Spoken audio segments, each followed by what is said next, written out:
Hello everybody, welcome to the webinar on protecting your SAP infrastructure with privileged access management. My name is Andrew Morris from Turnkey Consulting. We help customers with all aspects of business risk, from the processes to technical implementations, which includes governance, risk and compliance, identity and access management, cybersecurity, and application security right across your enterprise. I am a managing consultant for the cyber and application security fields, and I've been in this industry for around 14 years.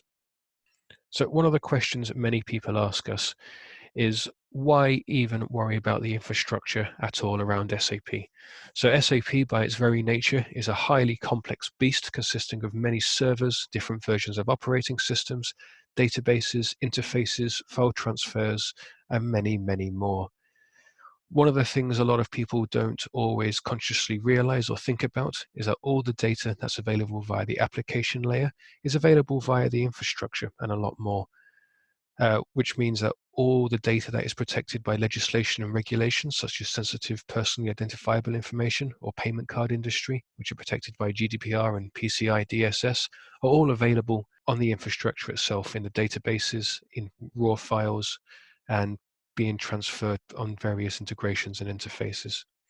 Now, more and more audits, organizations and financial and regulatory audits are taking a look at the infrastructure in more and more detail.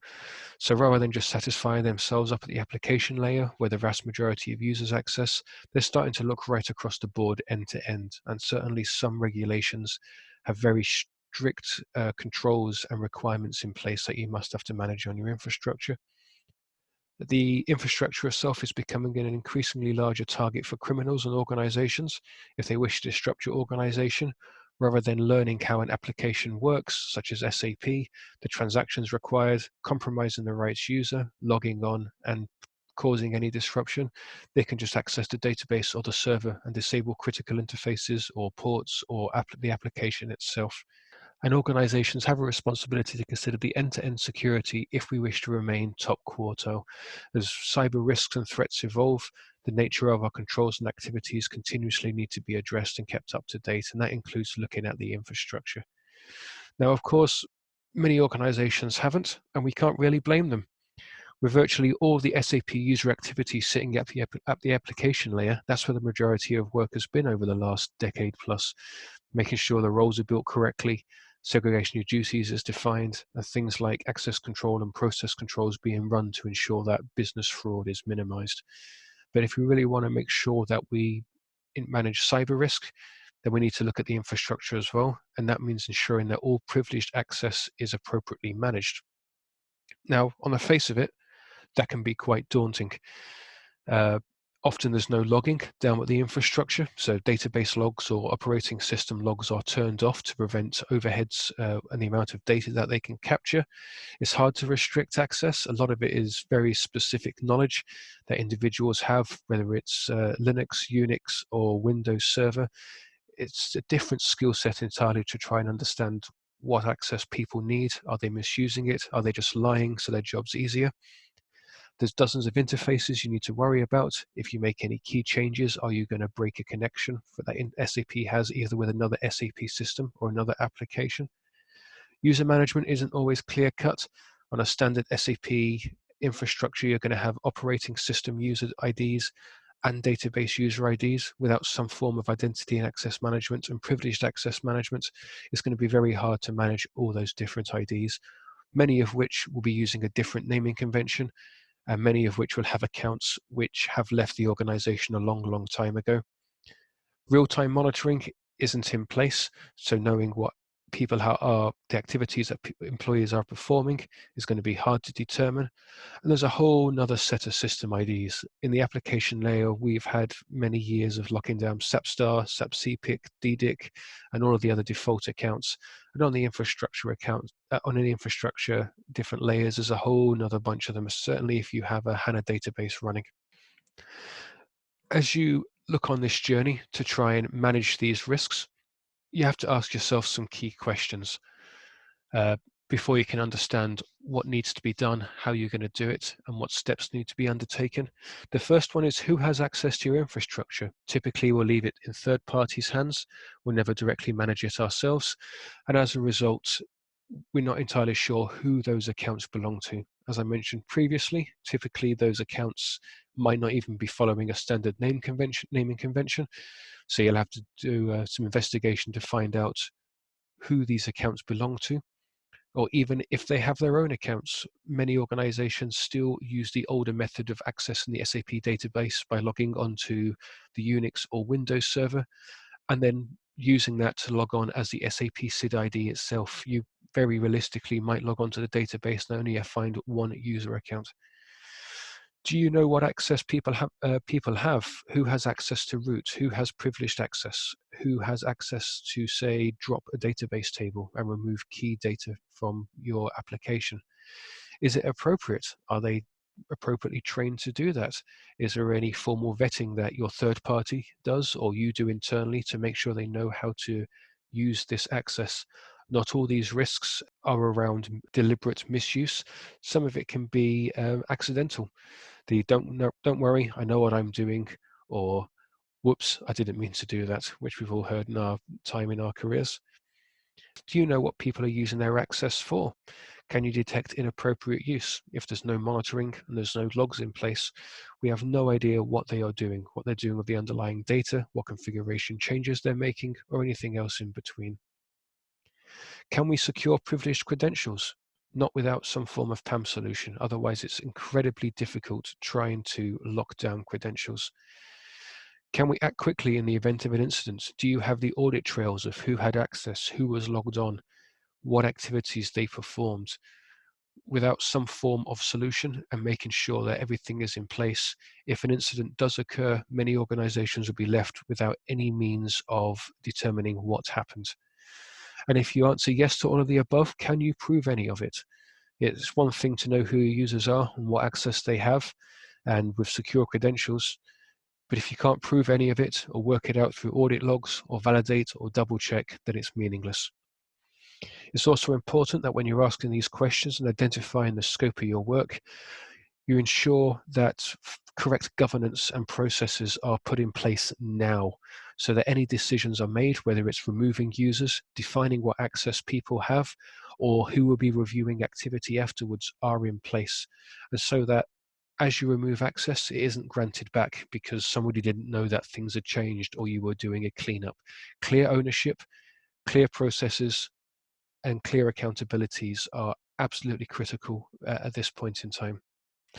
So what do organizations do about it? Now you can do it the hard way, manually, or you can use some form of privileged access management solution. Now in this session, I'm not going to go into any specific vendor solutions or give you a real life demo, but those are available on turnkeyconsulting.com and our team are happy to walk you through the various solutions we've developed. But at a high level, the first thing you're always going to do is validate who has access to your infrastructure. Knowing how many accounts you have is half the battle, and knowing how many servers and what infrastructure you have is a very interesting challenge as well. With some of our customers, we've actually encountered scenarios where they pay for a third party to manage their infrastructure, and when they ask for list of users, list of accounts, and list of access, the infrastructure is far, far less than what they expect, because as they've decommissioned servers and SAP systems to consolidate it or move it to different servers or move it to the cloud, they haven't been changing the contract. So as a result, the contract comes in for, they're paying for the management of 30 servers, but the third party is only managing 20 or 15. So try and get a handle on who should have this account. Make sure the third party is validating these accounts, that they are running a levers process so that any dormant account is removed in a timely fashion.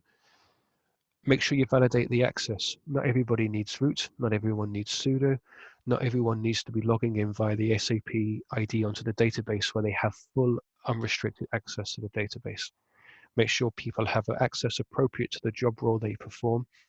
If they're only logging on to do backups or to check the interfaces, make sure their access is restricted to specific directories. And then finally, a key step is to remove any unwanted accounts and access. If someone doesn't need it, remove them like you would do a cleanup of any other application. At this point in time, you probably also want to develop some form of role to position mapping so you know what access people should have on what server, on what system for the job they perform.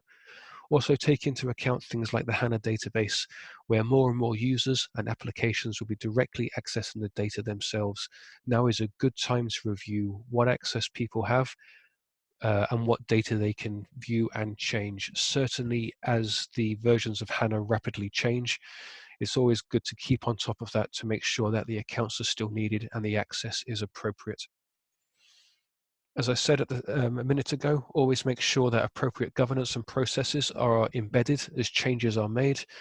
You don't want to be making changes to clean things up while things are getting worse behind you, or access is being restored because people don't understand the new process. Make sure that logging is enabled, of people logging onto the system and of the activities they perform, either through the privileged access management tool itself or natively on the server, often a combination of both. If you can't determine what people are doing, often any work you do to restrict this access is meaningless if you encounter an incident or an unexpected change and you can't work out how it happened. Make sure that any alternative methods of access are locked down, those system IDs I mentioned earlier. Make sure that access to root is restricted so people can't just bypass any controls you have in place. Make sure the system ID on HANA is locked down. If there's an alternative method of access available, make sure it can't be utilized. Ensure as you roll out any privileged access management solution, make sure that the PAM best practices are included on that. So things like multi-factor authentication for any privileged access, which really should be a standard in any organization these days.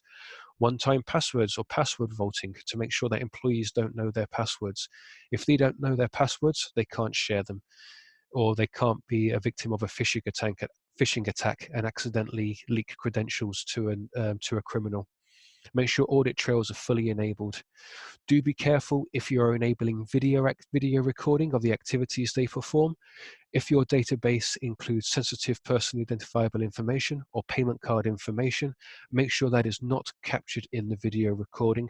Otherwise, those video recordings then have to be protected in line with any regulations and legislation.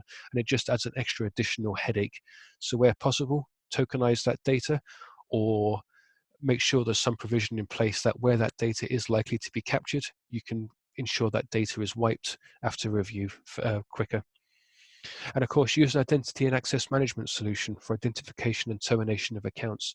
Treat these accounts like anything else in your estate. They don't have to be special just because they're on a database or just because they're on a different operating system, not in the scope of your standard server farm or cloud services. Make sure these identified accounts are managed so that as people leave the organization, their accounts are closed down everywhere. Some additional key considerations to be made. Is all privileged access equal? Some might require different layers of control. Some might require a video, some might require a review within 5 minutes of use, some might require a monthly sign-off. Depending on the access, it might be perfectly acceptable just to review them on a ad hoc basis, such as gaining access to directories for backups. If you only have access to one directory and you know that data in there is non-sensitive, then you should be absolutely fine. Don't just consider production. Make sure that your end-to-end landscape is protected. Development, integration or UAT, pre-production or formal systems, and everything else in between, including sandboxes. Protect your infrastructure wherever it might be. If development is compromised by an attacker or the credentials are stolen, they can use that to hijack a production instance given the right conditions. You need to make sure you have the appropriate level of controls in place throughout the landscape. There's often challenges of introducing a different way of working. Basis people, as all people in their industry, have a certain way of working that they're used to working. And if we change that, they're going to need some help. Education, understanding of what you're doing and why. Bring these teams along on your journey with you so that they don't try and bypass it due to a misunderstanding. As a result of having these conversations with individuals, we've seen many organizations successfully have conversations with these teams who've identified different ways of potentially bypassing these controls. So as an end result, the overall security solution and security architecture is far more secure than it wouldn't have been if we didn't have these conversations with people. Make sure the third parties and the individuals who are reviewing logs know their responsibilities, what they should be looking for. Make sure they have the knowledge in place to review these logs. And once again, without governance, it will never succeed. If nobody is reviewing logs, if things aren't being checked and incidents aren't being followed up, then you might as well not have these controls in place in the first place. Of course, the benefits of privileged access management are many. Reducing password fatigue is one of the key benefits. It reduces your risk of compromise. We all have so many passwords these days that it's very easy for us to be tempted to reuse them. If a person with privileged access reuses their password in development and production, then and it is stolen because development has less controls, then that means production has a higher chance of being compromised. If people don't have access to their passwords because you're using a one-time password generator or a password vault and they can never share them, it reduces the risk of compromise by ensuring that you don't have weak passwords protecting your production system. Privileged access management helps with audits and investigations, helps you recover quicker, helps you identify the root cause. If you have a payment card industry audit and you're unlucky enough to have payment cards information stored in SAP, it allows you to quickly determine who has accessed it from the infrastructure. Have they downloaded it? Have they stored it? Who's accessed the files on those particular directory? It makes criminals' jobs harder. If the users of the privileged access management tool don't know their passwords, they can't be stolen through phishing attacks. Adds additional benefits of restricting access to required areas. As part of this review and assigning appropriate access, you can ensure that if key data needs to be protected, it absolutely can be. There's no unintended access to it. It's easier to prove compliance, not just within audits, but also to ensure that you comply with your own internal standards. And finally, it improves your security posture. As I mentioned right back at the start, many organizations have a drive to achieve top quartile security maturity.